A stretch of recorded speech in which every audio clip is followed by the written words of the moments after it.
Well, good evening, everybody. Welcome to Mindset Monday. Monday Mindset, one thing call. Al, David, we're all ready for you.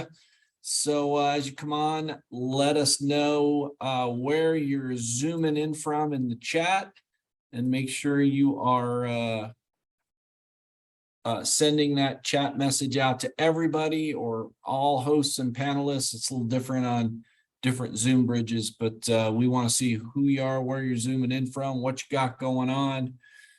Let us know what you're eating for dinner, what you got done this weekend. We're going to get started in just a moment. So David, can you see the panelists? I'm trying to look at. Yeah. It looks like we can't. It looks like chat's not enabled for us. I'm not seeing how anyone can talk. Chat's not enabled for you. It's not enabled for me. I don't think. Yeah, I don't think it's enabled correctly. Because I see all the participants going. So let's see attendees now. I clicked over to attendees, David, instead of panelists, and I was able to see everybody coming on. No, I know, but the chat is disabled. Chat's disabled. Okay. Well, I don't know why that would be. Let me see if I can get that figured out here. Show. Yeah, I see what you're saying. Yeah. So there's you can't see any chat even as Al, as your I can't right now. Maybe I'm doing something wrong. It's very possible I'm doing something wrong. Well, I think we're all doing something wrong then. So let me see. I don't know why it's set up this way. And let's see here. So it just popped. I just see see it popping in here. Let me try one more thing. And panelists can chat with everybody. There we go. How about that? That should work there. Now I can go ahead and all right, let us know if you can see us, and attendees can chat with everybody. All right, I don't know why it was set up this way. I've never seen that before, but I found the magic button, I believe. So there we go. Oh, there we go. We're good now. All right. I love it. We got from Nebraska. Why isn't Nebraska people show up, man? They just show up like crazy. Cool. Well, I see lots of folks from Texas and Canada, California, Washington, Ohio, Florida. Man, we got them coming in from everywhere. That's great. That's fantastic. That's good. Well, let's get rolling here. Sorry for the technical challenges. Not sure what that was all about, but we had the bridge set up wrong, but we got it figured out. We're ready to roll. I'm David, Al, David, Dad, D-A-D. And we're going to share some insights about the book, The One Thing. Give us a Y in the chat, a yes in the chat if you've been reading The One Thing and coming up with your own insights, and a no, which is there's nothing wrong with not following along. We're here to give you the highlights and the best stuff. But if you want to put a no there or not comment, that's okay. But I see lots of yeses, lots of people following along, reading it up to chapter 13. All right, super specific. I like it. So this is a great book. We were just talking before we got on with everybody that all of us have been diving deeper into the book and seeing and understanding the wisdom and the concepts. I'm going to start with one quote that I really, really liked, and I'm going to turn it over to you, Al. Okay. I thought this was one of the most powerful quotes I've ever heard. I've heard it before, but I don't know, just sunk in this time that I read it. It's from Peter Drucker. Peter Drucker is one of the most famous management consultants of all time. And his quote is, efficiency is doing the thing right, but effectiveness is doing the right thing. And if you can get both those things, if you can be effective and efficient, big time, you're going to have great results. So one more time, efficiency is doing the thing right. Effectiveness is doing the right thing. So you got to be effective first, doing the right thing. Then you're going to be efficient, doing the thing right. And if you're effective and efficient, then you're really going to see results piling on results. So anyway, just wanted to start with that quote. I thought that was a big one for me around just putting into perspective kind of, how to organize and prioritize and focus. So Al, I'm going to turn it over to you and David and let you all share some insights that you got from the next few chapters of the book.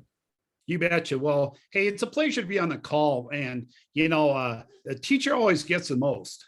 And what I mean by that is I have a master's degree in education. And the one thing I know is that I know that surprised a few people. I just thought I'd throw that out there. But here's the interesting part about it is when you study it, and David and Dad, okay, we were discussing this, the fact that we've been digging into it more deeply because we want to bring something that's more relevant to you. So tonight, what I want to do is set a mindset here, Mindset Monday.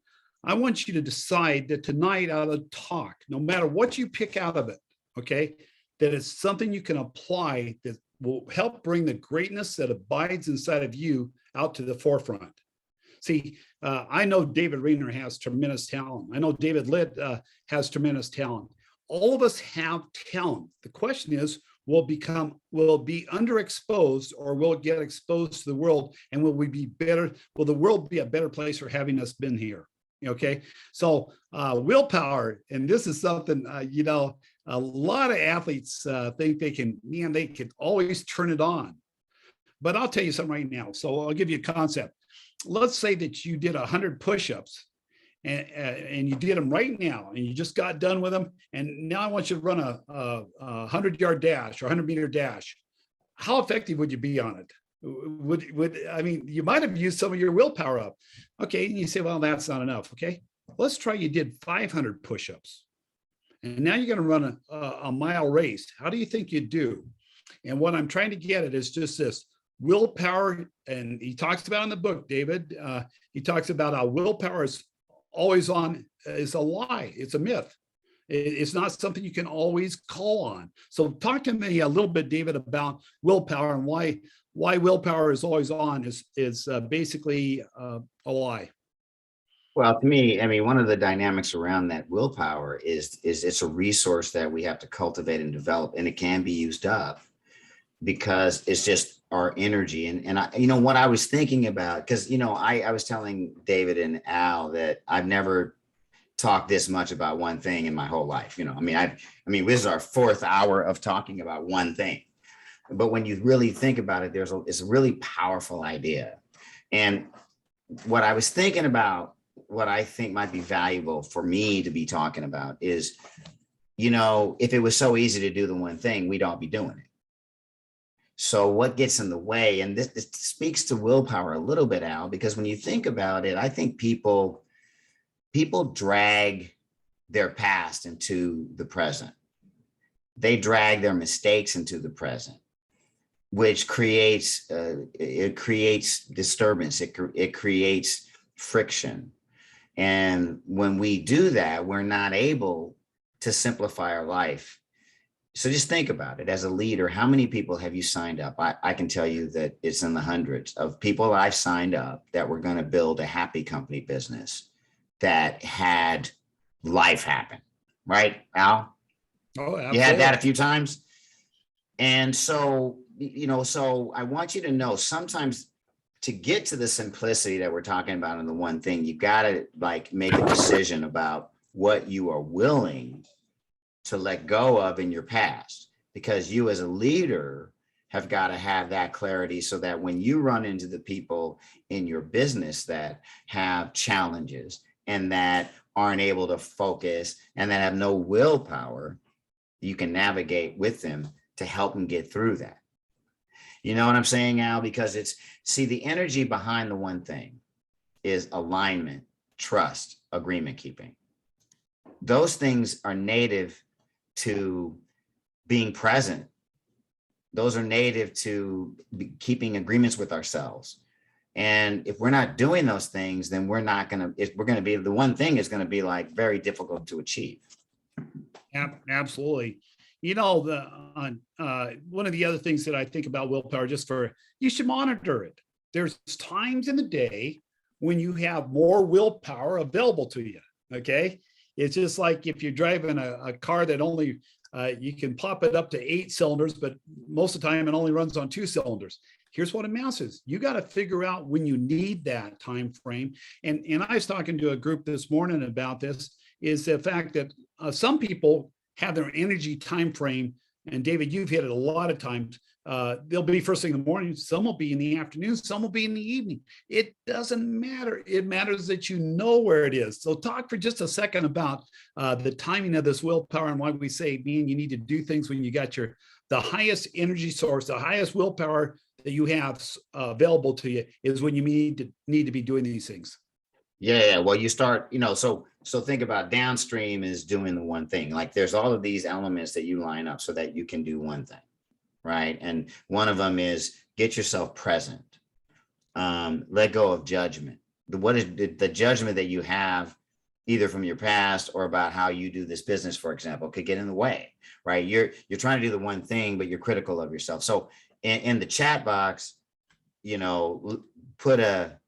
me know some way. I don't know. What do we do, Dave? Put a 1 or something. If you are a little bit critical of yourself, a little hard on yourself. Oh, dang. I gotta break off and put a 1 in there. Put a 1 in the chat if you're a little hard on yourself. And so that right there is an example like of you're trying to do the one thing, but when you start criticizing yourself, you lose energy. You lose willpower.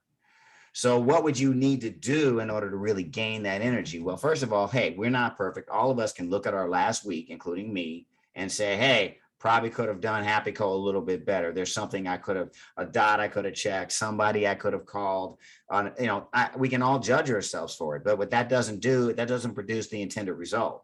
It actually produces more of the same. And I like to, so Al, when you think about it, it's like when we go into judgment, it's usually in the past. Sometimes it's about our future, but it's rarely in the present. And so what happens when we go into criticism, we go away from this present moment. But let me ask you a question. Where's all of our solutions? Where is all of our knowledge? Where's all of our problem solving? In what moment does that exist? Right here, right now. Right here, right now. So going into self-criticism takes us away from here and now. Absolutely. We lose energy. And so one of the, like we come back to self-help. I mean, we're talking about self-help. To do one thing, you generally have to start with, okay, foundations to do the one thing. One of those things may be very well like, I got to stop in the morning, just find a way to feel great about me. However I do that, whether I listen to a great song, do I do some kind of affirmation? I mean, what makes me come back to like, David, you're all right. You're a great guy. I love you. Right. Then the one thing starts to happen, and prior to that, I go into more my personal issues. I go more into scatter or lack of focus or low energy choices. Absolutely. Chapter 8 talks about a balanced life is a lie. And I want to be very clear about this. I believe if you're going to be extraordinary in this business, you're going to be out of balance at times.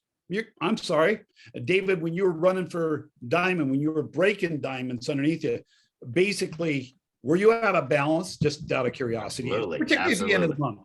Okay. Yeah, I've actually recently not been more frazzled than I was, trying to get, my brother over the top to diamond last month. And it was a very frazzled moment, but it was, but because we were doing one thing, it's interesting. We had energy, we could handle it. And we knew it was going to be over literally in 3 minutes, right? When we hit midnight, so we can sustain it if we are not, if we're making those kind of choices where we're on course, we can handle that out of balance, because that's actually, it's not so much trying to stay balanced as much as to know when to do what. Well, one of the things in the book, and I've read the book several times, but I don't know how I missed this. I think it's because of speed reading. Okay. But it says, imagine if you're juggling 5 balls in the air. Okay. And they use the example, work, family, health, friends, integrity. And 4 of those, if you drop them, they're like a glass ball. They can become fractured. You could never put them back together. That perhaps would be family, health, friends, and integrity. But the work ball, you could drop it, it could bounce back up. Now, and why I'm saying this is so important to us, I think a lot of times we think, well, we'll come back to our family 20 years from now. We'll come back to our family 5 years from now. We'll make a vacation and we'll make it all right. And I know one thing, okay, this hurts even to talk about this. My kids one time were going on a vacation to the Bahamas on a sailboat. I mean, we were catamaran, we were going to be gone. And they said, Dad, are you going to bring your phone? And well, I'm in business. So I said, yeah, of course I'm going to. Said, then you might as well not come. Oh, God, that just tore my heart out. But you know what was interesting about that? It changed my perspective from that point on about what's most valuable in my life. Okay. And so I think sometimes we forget that 4 of those are crystal balls that you just can't go ahead and put back together. And and I'm not saying, I don't mean that to demean basically our work ethic or our business or whatever else. But man, if we don't keep track of the other side, our personal life, it won't work. David, your thoughts on a balanced life? Well, I think, I mean, look, I always say that, health, wealth, love, self-expression, or doing your thing, whatever that is, right? Purpose, that's what our life is. Everybody's living that life. And, I mean, one of the things that I got to with the one thing, and I always talk about like deathbed stories, because the top 5 regrets that people have at the end of their life. Number 1, I wish I had the courage to live a life true to myself, not the life others expected of me. I wish I didn't work so hard. I wish I'd had the courage to express my feelings. I wish I'd stayed in touch with my friends. I wish that I had let myself be happier. Like, those are the things we're saying when life is over. And so it's like, it's not about, okay, we all have to focus on all of that. It doesn't mean that it has to all be 25% parried out. It just has to be my intention for all of those things to be powerful, and so, there are times when, and that's why you've got to get good at tuning in and being present, because in the present moment, when we give ourselves permission to stop being distracted by our fears and by our judgment, but just be here, we kind of know what choices we need to make today. We know, and then we can make the correct choices for that day. That's, to me, the one thing is interesting, because there's a one thing that may be more universal to your business, for example, like outreach every day to someone. But there might be a one thing that day for you that you need to do so that you can do that outreach. It's very interesting how we keep peeling layers of the one thing. There are people that cannot do a big one thing. If you're in the category where you've broken a lot of agreements, and how many people have said, I'm going to go on a diet this week, right? I'm not having sugar. I'm not having any carbs.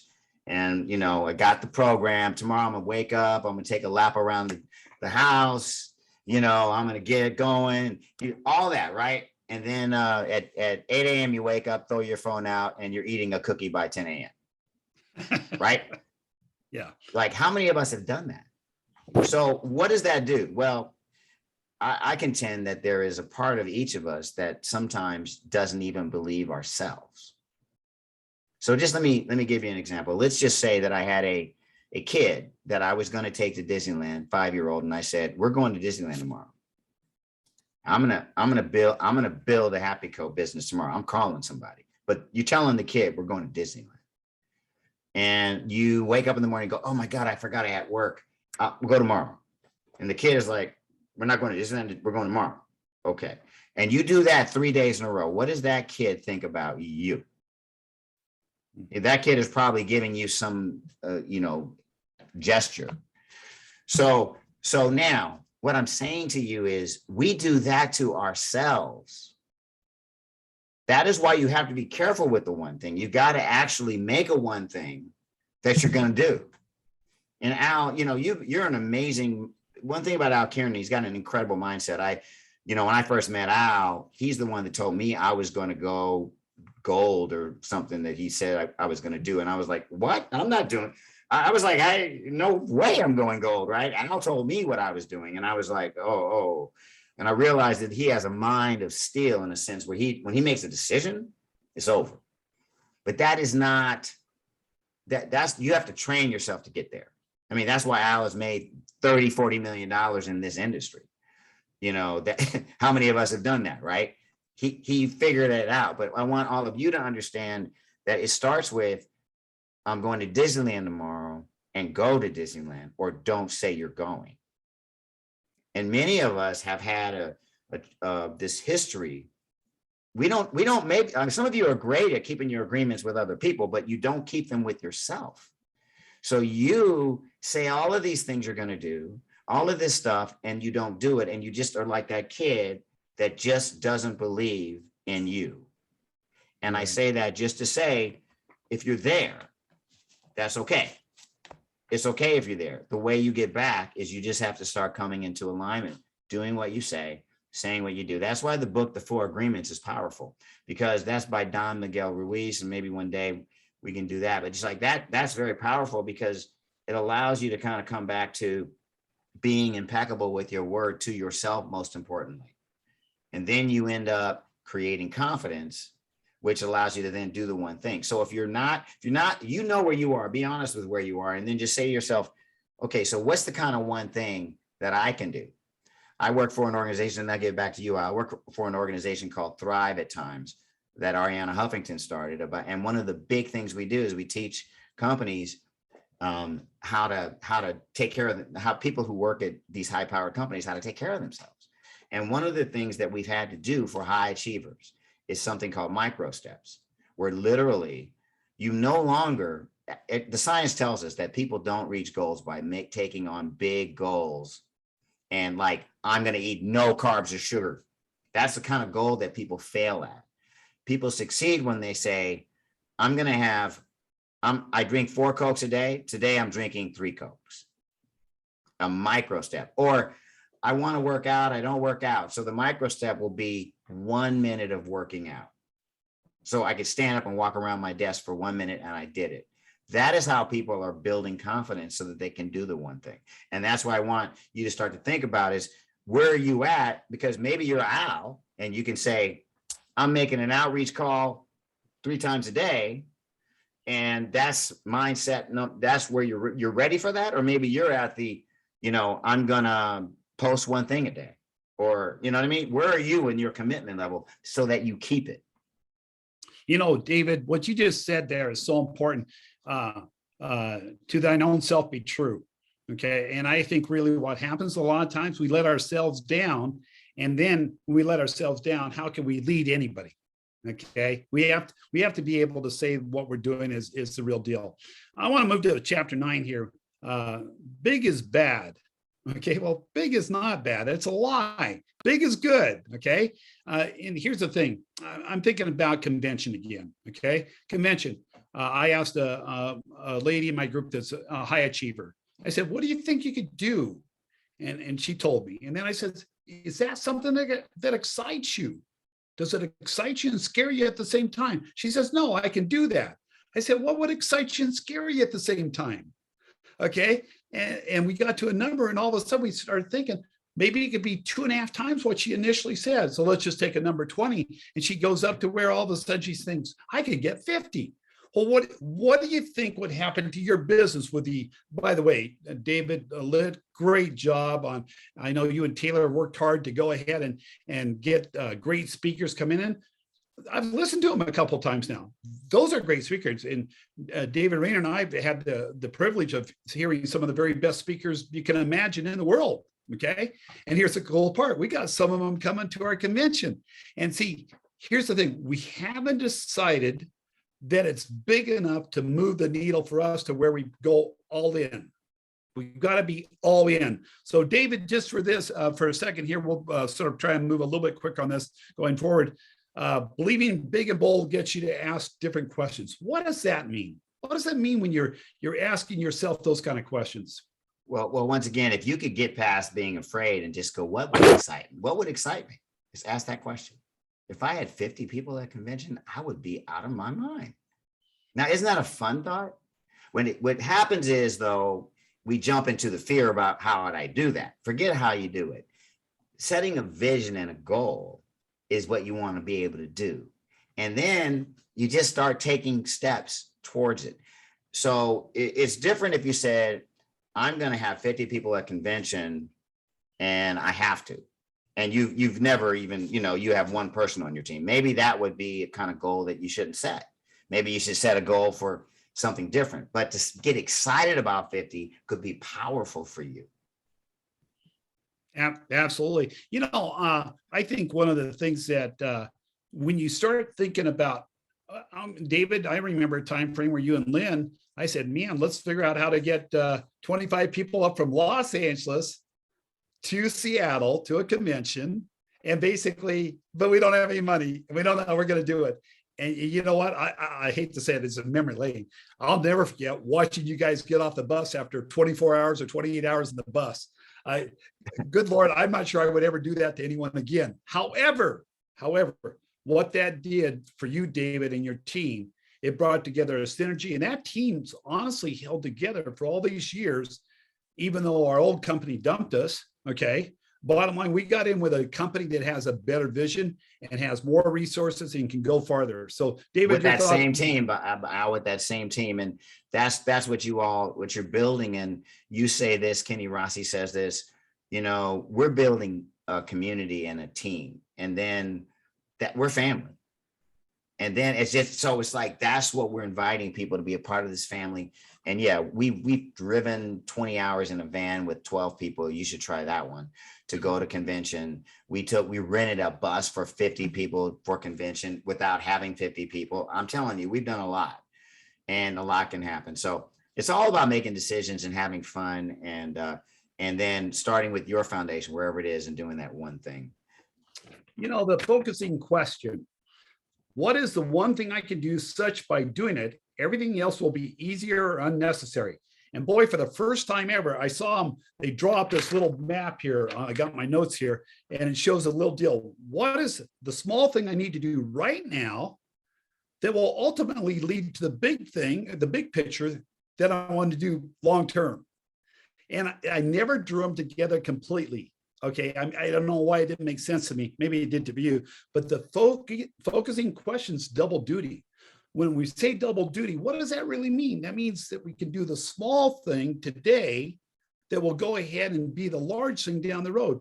Why does that eliminate or reduce the other things that we may have to do? Well, I mean, it's just a powerful mental connection. When your brain can see that connection.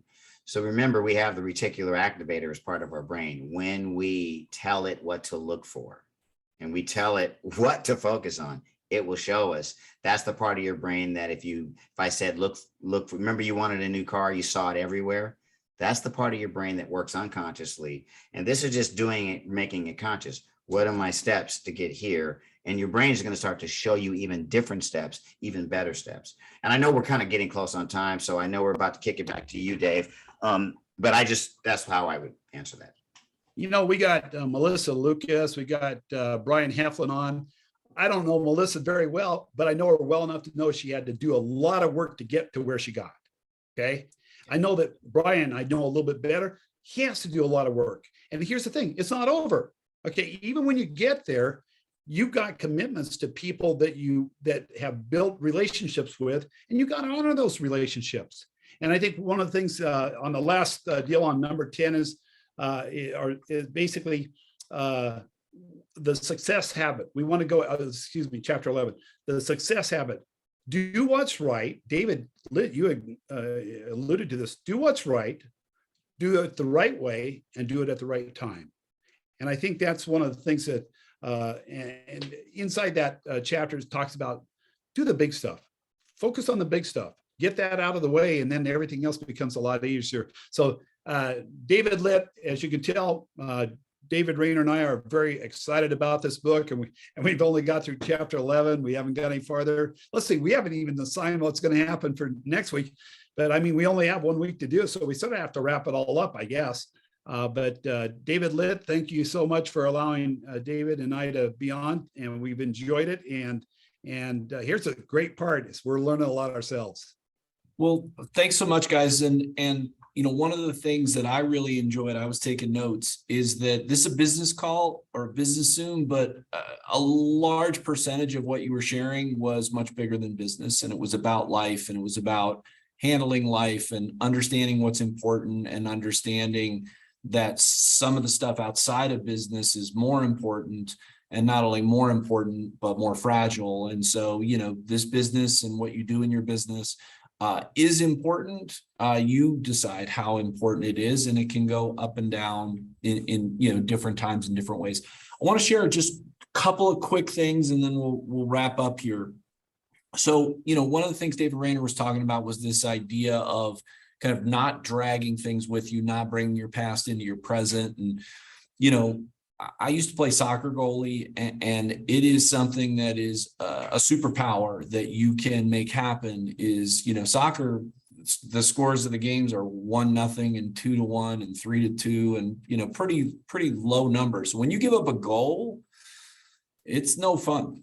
And, what the team is counting on you to do is to wipe that out and to be as good or better than you can be, rather than poor me, I gave up a goal and now my head's down. And I've seen lots and lots and lots of goalies that once they give up a goal, they give up another one, they give up another one, they give up another one, because they feel bad about themselves, and they feel, like they've let everybody down, they've let themselves down, and then they, their energy level, falls. And so it's really tough to do. And so what I suggest for people, let's just say last month, if you had a down month, then you want to put that in your head. And if you had a good month, you want to put that in your heart. Let me say that again. If you had a down month, you put it in your head.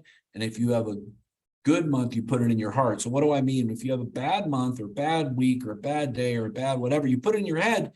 You don't want to just ignore it. You don't want to put your head in the sand and say, oh, that didn't happen, or, whatever. You want to take ownership of your outcomes. And you need to say, what do I need to do differently? What did I do right? What did I do wrong? Why did that happen? Maybe it's just coincidence. Maybe I was making all those outbound outreaches and I was consistent and I just didn't happen to hit the right people. Or maybe, probably, I wasn't doing enough outreach. I wasn't being consistent enough. I wasn't focused on my business enough. So that you put that in your head. You don't say, I'm a bad person, I'm the worst, I stink at this business, I can't do this business, all that sort of stuff. But when you have a good month, you put it in your heart.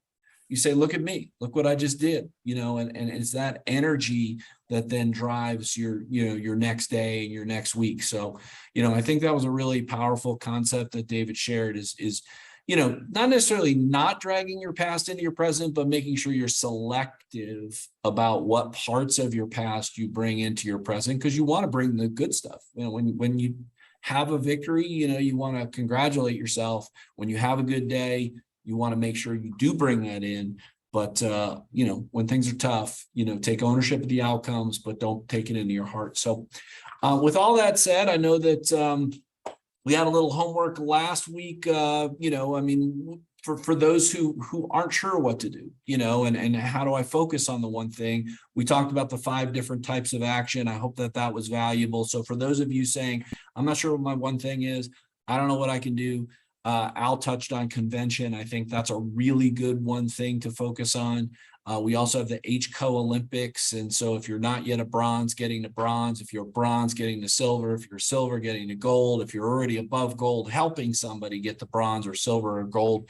That's one of the things that's nice about the compensation plan. Those ranks help you to focus on, what's the next step? What's the next thing I can do? If you're cab 3 and you've gotten cab 3 for a few months, then it might be cab 5. So figure out what is that thing that you're trying to make happen. And then what is the one thing that is the activity that makes everything else, unnecessary or much, much, much easier. So anyway, hopefully you got some good words of wisdom for your business, but even more importantly, I got some really good words of wisdom for my life, and appreciate you guys, sharing, your hearts and your ideas and your success and your failures and your challenges. So appreciate that a lot. So anyway, it's been really, really fun being on with all of you. Mindset Monday.